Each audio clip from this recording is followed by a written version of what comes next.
School toilet വൃത്തിയാക്കുന്നതിനിടെ ഭിന്നശേഷി ജീവനക്കാരുടെ കാൽ ക്ലോസറ്റിൽ കുടുങ്ങി. ഫയർഫോഴ്സ് എത്തി രക്ഷപ്പെടുത്തി.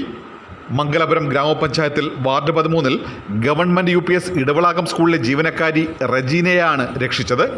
സ്കൂൾ ടോയ്ലറ്റ് വൃത്തിയാക്കുന്നതിനിടെ ക്ലോസറ്റിൽ വഴുതി വീണ് കാൽ കുടുങ്ങുകയായിരുന്നു. ഭിന്നശേഷിക്കാരിയായതിനാൽ കാൽ തിരിച്ചെടുക്കാൻ പ്രയാസപ്പെട്ടു. ആറ്റിങ്ങലിൽ നിന്നും കഴക്കൂട്ടത്തു നിന്നും അഗ്നിശമന സേനയെത്തി ഏകദേശം 1.5 മണിക്കൂർ പ്രവർത്തിച്ചാണ് ക്ലോസറ്റ് പൊട്ടിച്ച് കാൽ പുറത്തെടുത്ത് രക്ഷപ്പെടുത്തിയത്. തുടർന്ന് ആംബുലൻസിൽ അടുത്തുള്ള ആശുപത്രിയിലേക്ക് മാറ്റി.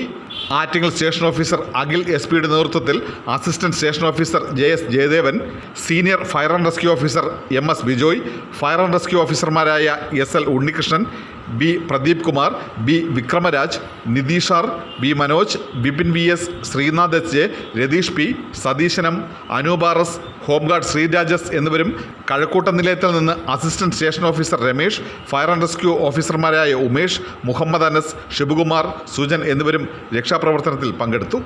HP news 24/7.